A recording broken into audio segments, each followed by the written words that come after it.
भज मन नारायण नारायण नारायण।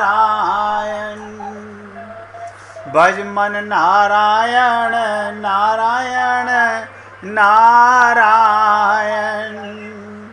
भज मन नारायण नारायण नारायण।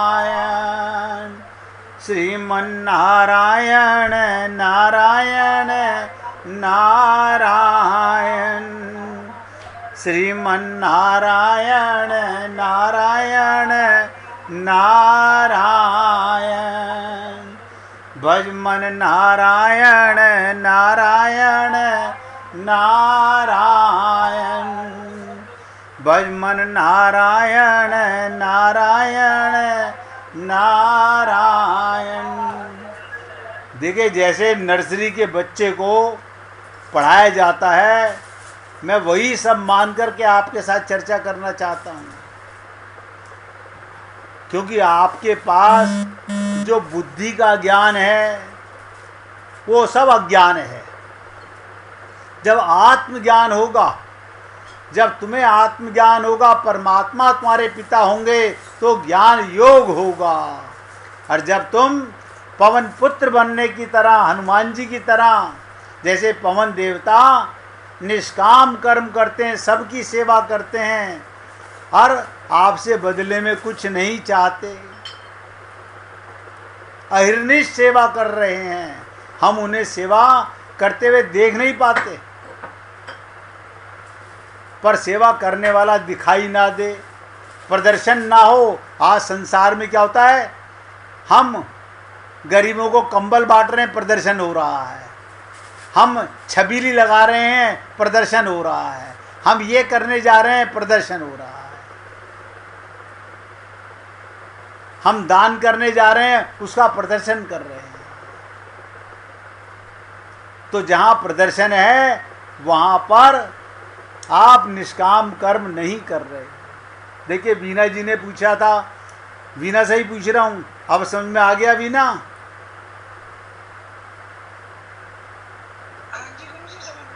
आ गया ना। लेकिन ये समझ आने का मतलब होता है कि जीवन भर समझ में आ गया, हमेशा रहे मैं किसकी संतान हूं, परमात्मा की संतान हूं। अब तीसरी बात मैंने कहा, शंकर सुबन, अगर भगवान से प्रेम करना चाहते हो तो शंकर सुबन का मतलब क्या, मतलब अगर प्रेम करना है तो बिना विश्वास के प्रेम नहीं होता। अब आप विश्वास तो करते हो शरीरों पर, माया के मकान पर, तो प्रेम मकान में हो रहा है, प्रेम धन में हो रहा है, प्रेम शरीरों में हो रहा है, आत्मा तो आप जानते नहीं। तो शंकर सुबन कब बनोगे, भक्ति कब होगी, असली प्रेम कब होगा? गोपियों का प्रेम सीखो। गोपियों को पूर्ण विश्वास था, उनके परिवार वालों ने बहुत बहकाया, ये लफंगा है, लेकिन उनको विश्वास था। बिना विश्वास के प्रेम नहीं होता, भक्ति नहीं होती। और आप और हम लोग कुछ भी करते हैं तो पहले चलो अब ये करके देख लेते हैं, हम विश्वास करके नहीं करते, ये करके देख लेते हैं। ये विश्वास की कसौटी नहीं है, पूर्ण विश्वास के साथ आगे बढ़िएगा। देखिएगा, दो भक्तों ने बीच में नहीं रोक के पूछा, मीना जी ने नहीं पूछा, मिसिज मेहरा ने, मेहरा साहब ने नहीं पूछा। इसका मतलब इनको दोनों को पूरी तरह समझ आ गया होगा। मैं फिर दोनों से निवेदन कर रहा हूँ, अगर इन दोनों को भी ये तीन चीज़ें समझ नहीं आई हैं तो खुल करके पूछिएगा। बिना समझ आए चुप रहना ये अज्ञानता का लक्षण है। अब चौथी बात, तीन पिता की चर्चा तो मैंने आपको बता दी।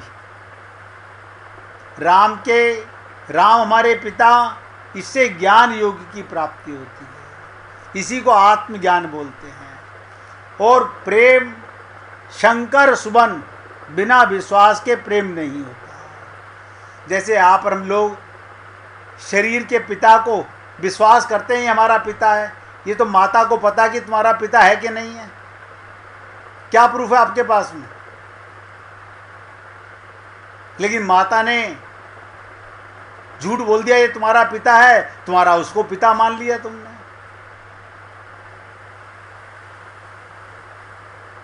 जब संसार में भी बिना विश्वास के प्रेम नहीं होता तो भगवान से कैसे प्रेम हो सकता है? भक्ति कब होगी? जब विश्वास होगा। और तीसरी बात मैंने कहा, पवन पुत्र के निष्काम कर्म करो। तो 3 चीजें आपको बता दी गई, कर्म योग, ज्ञान योग, भक्ति योग। अब चौथा योग समझो,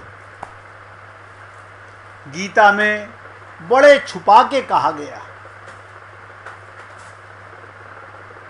अब अगर कोई दीनहीन, आप हम लोग तो दीनहीन बनते नहीं, गाते जरूर हैं, हम गाते जरूर हैं, लेकिन हम दीन नहीं बनते, हीन नहीं बनते। अगर कोई दीनहीन शरणागति योग वाला मिल जाए तो हनुमान जी अपना परिचय ना प्रभु के पुत्र के रूप में देते हैं, ध्यान से सुनो, अपना परिचय प्रभु के रूप पुत्र के रूप में नहीं देते, शंकर के पुत्र के रूप में भी नहीं देते, पवन पुत्र के रूप में नहीं देते। विभीषण जी ने हनुमान जी से पूछा, क्या प्रभु मुझ पर कृपा करेंगे? जब लंका में गए तो हनुमान जी से विभीषण ने पूछा था, क्या प्रभु राम मुझ पर कृपा करेंगे? हनुमान जी ने तत्काल प्रति प्रश्न किया, आप मुझे देखकर पूछ रहे हो, बिना देखे ही पूछ रहे हो? तो विभीषण ने पूछा, क्यों? आपको देखने का तात्पर्य क्या? ये वही समझ सकता है जो अपने गुरु और भगवान की पूर्ण शरणागति कर चुका है। कहने की नहीं, शब्दों की नहीं, पूर्ण विश्वास जिसने किया। भवसागर पार कौन जाएगा? जो शरणागत होगा। और शरणागति का कमाल क्या है वो भी आगे समझोगे। हनुमान जी तत्काल बोले विभीषण से, आप मुझे देखकर पूछ रहे हो या बिना देखे? तो विभीषण ने कहा, क्यों? आपको देखने का मतलब क्या? बोले, जब आप प्रत्यक्ष देख रहे हो, कहू कवन में परम कुलीना, कपि चंचल सबहि विधिहीना। रामचरितमानस की बता रहा हूं। क्या कहते हैं विभीषण से? कहू कवन मैं परम कुलीना, कपि चंचल सबहि विधिहीना। अरे मैं तो पहली बात तो पशु हूं, अब पशु भी कौन सा? कपि, बंदर, जो इसका मन सारा चंचल है। और आप बुरा मत मानिएगा, हमारा मन भी बंदर की तरह चंचल है। तो क्या परिचय दिया हनुमान जी ने विभीषण को? अरे भाई, मैं तो बंदर का पुत्र हूं, केसरी नंदन। आया समझ में? देख रहे हैं ना, मैं बंदर हूं। जब ये बंदर कृपा का अधिकारी हो सकता है, जब एक पशु भी भगवान की कृपा का अधिकारी हो सकता है, फिर संसार में ऐसा कौन होगा जो उनकी कृपा का अधिकारी नहीं होगा। संसार में किसी को निराश होने की आवश्यकता नहीं। मुझे आज सीतारामाचार्य जी की शरणागति मीमांसा की याद आ रही है। जब सारे सहारे टूट जाते हैं तो एक सहारा हमेशा बचता है, उसे कहते हैं शरणागति। शरणागति का क्या? ना मैं ज्ञानी हूँ, ना मैं कर्मी हूँ, ना मैं भक्त हूँ, लेकिन मन का गुलाम, शरीर मानने वाला, केवल शरणागति से मेरा कल्याण हो सकता है। यही बात भगवान ने गीता में कही थी और यही मैं आपको समझाना चाहता हूँ। हनुमान जी ने भी यही बात विभीषण से कही। आप मुझे देख रहे हो, मैं पशु और वो भी बंदर, चंचल। जब ये बंदर कृपा का अधिकारी हो सकता है, इतना चंचल मन शरणागत होके अधिकारी हो सकता है, फिर संसार में ऐसा कौन होगा जो उनकी कृपा का अधिकारी नहीं होगा।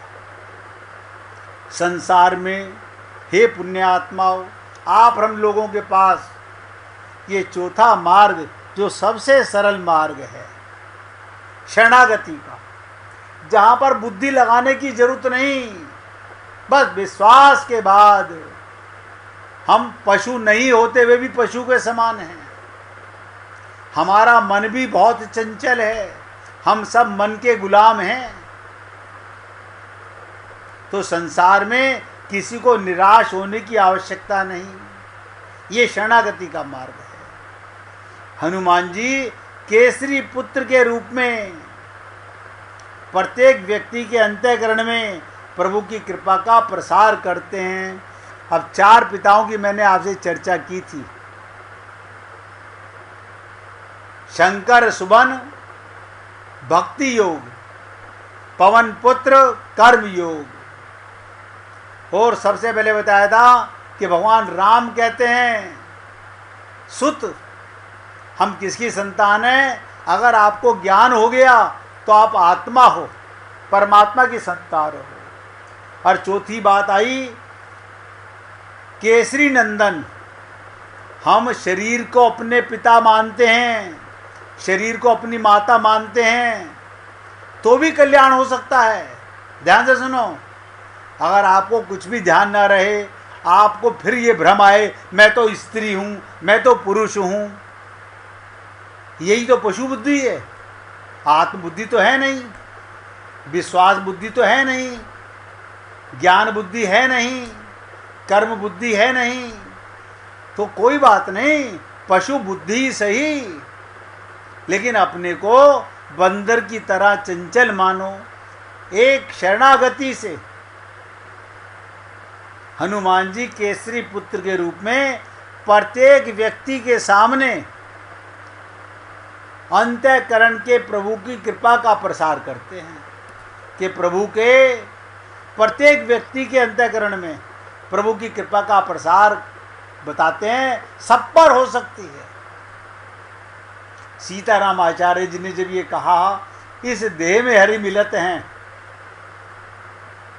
तो किसी ने ये नहीं पूछा क्या मुझे भी मिल जाएंगे?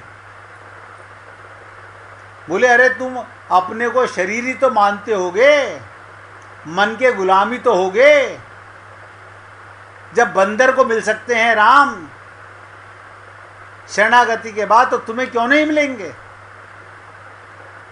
लेकिन हमने छंद तो रट लिया, छंद के भाव को समझने का प्रयत्न नहीं किया। अब आपने सुना 4 पिताओं की मैंने चर्चा की। केसरी नंदन, जैसे आप और हम सब लोग शरीर को अपना पिता, शरीर को अपनी माता मानते हैं, ये हमारी पशु बुद्धि है। तो शरणागति पशु बुद्धि का भी कल्याण हो सकता है। पशु बुद्धि का मतलब क्या होता है? बुद्धि का ना लगाना, इसी को शरणागति कहते हैं। पूरी ताकत लगा के समझिएगा। हम क्या करते हैं?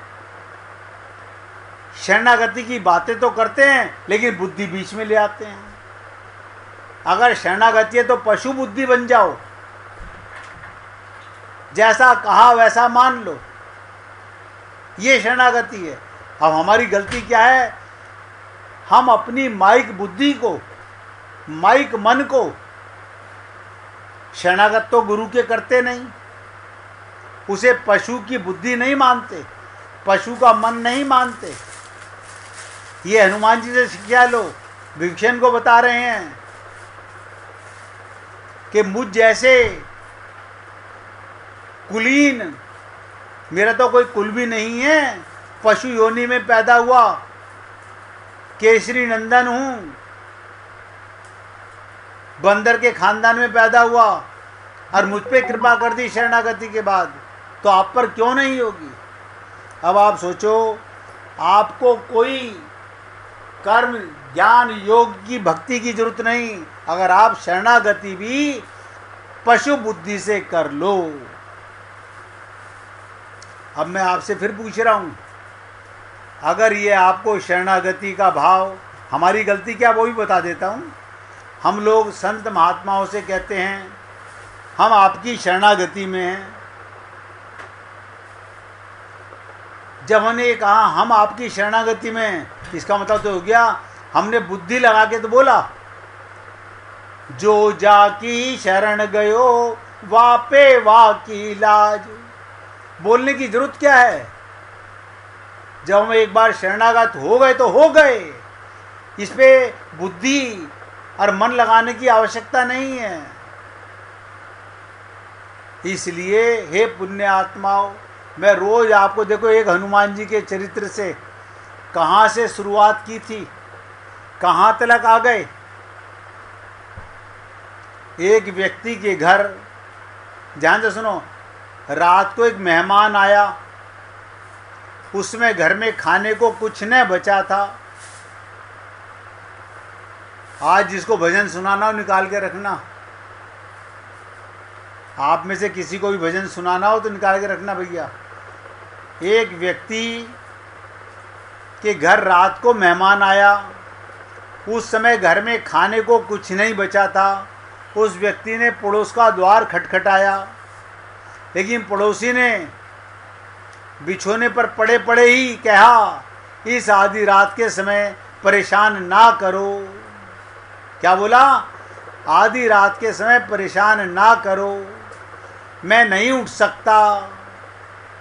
परंतु वो व्यक्ति भी अकड़कर खड़ा हो गया, अड़कर खड़ा हो गया। बोला, मैं तुम्हें चैन से नहीं सोने दूंगा,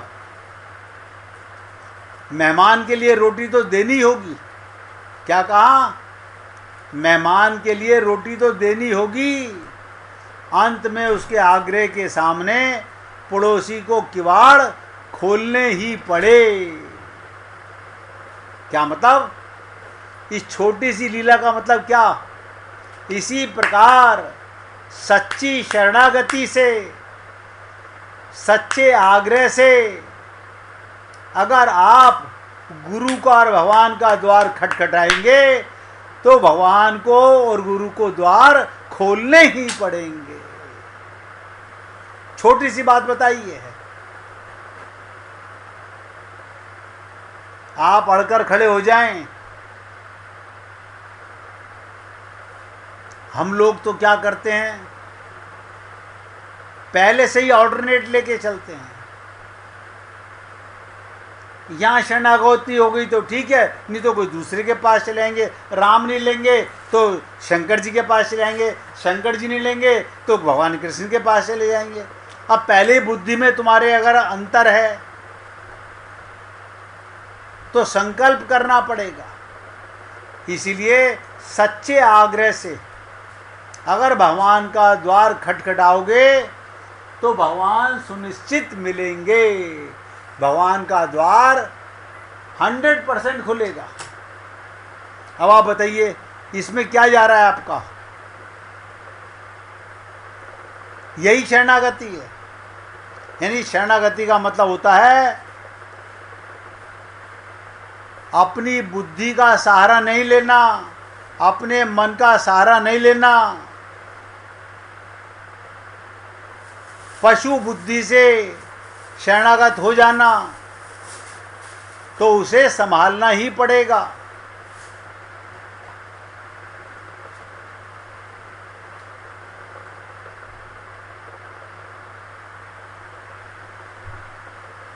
महाभारत लिखने के लिए व्यास जी को, ध्यान से सुनिएगा, महाभारत लिखने के लिए व्यास जी को किसी योग्य असिस्टेंट की तलाश थी, स्टेनोग्राफर की। तो गणेश जी लिखते गए। देखिए, गणेश जी को नियुक्त किया गया ये सारे जो आपने ग्रंथ पढ़े हैं, ये बुद्धिमान गणेश जी की कृपा है। महाभारत पूरा हुआ तो व्यास जी ने गणेश जी से कहा, महाभाव मैंने 24 लाख शब्द बोलकर लिखाए, आश्चर्य है इस बीच आप एक शब्द भी ना बोले, सर्वदा मौन बने रहे। समझने का प्रयत्न कीजिएगा जो बताना चाह रहा हूं। क्या कहा? महाभाव मैंने 24 लाख शब्द बोलकर लिखवाए, आश्चर्य है इस बीच में आपने एक शब्द नहीं बोला और मौन रहे।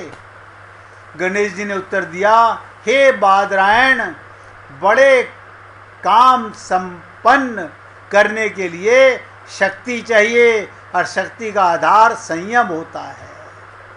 संयम ही समस्त सिद्धियों का प्रदाता है। वाणी का संयम ना रखा सका होता तो आपका ग्रंथ कैसे तैयार होता। आप और हम लोग जब तक मन की लगाम पर, बुद्धि की लगाम पर शरणागति नहीं करेंगे तो हमारा कल्याण नहीं हो सकता। चलते चलते भगवत प्राप्ति की एक छोटी सी बात और बता देता हूँ, लेकिन ये याद रखिएगा कल मैं फिर आप सबसे पूछूंगा हनुमान जी के 4 पिता कौन कौन से थे और वो कैसे पिता थे। ज्ञान योग कहाँ से मिला, कर्म योग कौन से पिता से मिला, भक्ति योग कौन से पिता से मिला, और शरणागति, चारों प्रसंग आपको सुना चुका हूँ। अगर नहीं समझ में आए हो तो कल सबसे पहले आप पूछेंगे, और आपने नहीं पूछा तो मैं समझूंगा आप सबको समझ आ गए हैं, फिर मैं आपसे बारी बारी पूछूंगा। तो भगवत प्राप्ति, अगर कोई भजन निकाल के रखेगा तो मुझे बहुत खुशी होगी भाई। मनुष्य मात्र, ध्यान से सुनो, केवल मनुष्य मात्र भगवत प्राप्ति का अधिकारी है। नोट करो जो बताने जा रहा हूँ। केवल मनुष्य भगवत प्राप्ति का अधिकारी है। प्रत्येक परिस्थिति में भगवान को प्राप्त कर सकता है। परमात्मा की प्राप्ति में देरी नहीं लगती। देरी लगती है संबंध जन्य सुख की इच्छा का त्याग करने में। हम अपने को शरीर मानकर शरीर के संबंध के सुख की इच्छा का त्याग नहीं करते और धोखा देते हैं, भगवान ने हमारे ऊपर कृपा नहीं की। आपने कभी आत्मा मान करके भगवान का प्रेम नहीं पाना चाहा, शरीर मान के पाना चाहा तो शरीर को तो भगवान मिलते नहीं। केवल भगवान की इच्छा हो तो भगवान प्रकट हो जाएंगे। पूछिए। आपने बताया कि केवल मनुष्य ही भगवान को प्राप्त कर सकता है। हाँ, लेकिन जो गज हाथी था उसे उसने कैसे प्राप्त किया? गज ने जब मनुष्य योनि में था उस समय की भक्ति उसके काम आई थी। जब उसने देखा कोई परिवार का मेरा मेंबर काम नहीं आया, आखिरकार एक कमल का पुष्प तोड़कर हरि को याद किया। आत्मा तो सब है ना। हनुमान जी की बुद्धि पशु योनि में आए, वो हमको शिक्षा दे रहे हैं शरणागति का कमाल, ये भी पशु योनि में ही है।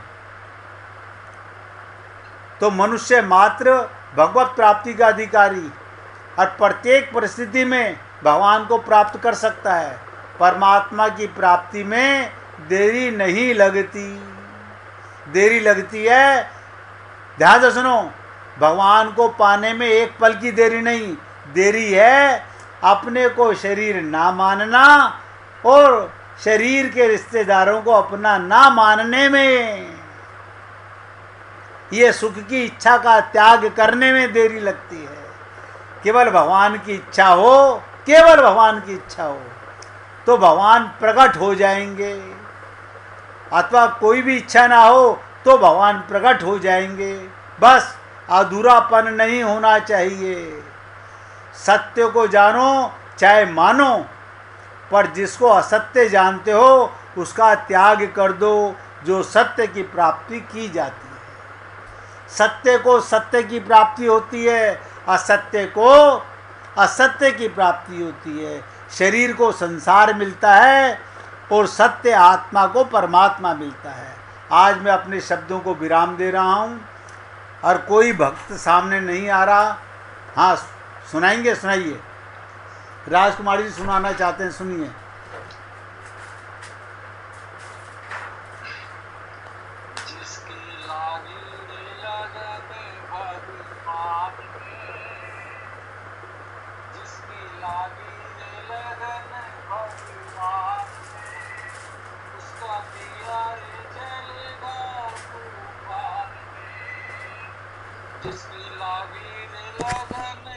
भगवान में उसका दिया रे जलेगा तूफान में। तन का दिया मन की बाती हरि भजन का तेरे। तन का दिया मन की बाती हरि भजन का तेरे। काहे को तू घबराता है, काहे को तू घबराता है, ये तो प्रभु का खेल रे। काहे को तू घबराता है, यह तो प्रभु का खेल रे। जिसकी लागी रे लगन भगवान में, उसका दिया भी जलेगा तूफान में। काहे को तू भूल के बैठा भजले सीताराम रे। काहे को तू भूल के बैठा भजले सीताराम रे। मन में अपने राम बसा ले, पहुँच जाएगा धाम रे। मन में अपने राम बसा ले, पहुँच जाएगा धाम रे। जिसकी लागी रे लगन भगवान में, उसका दिया भी जलेगा तूफान में।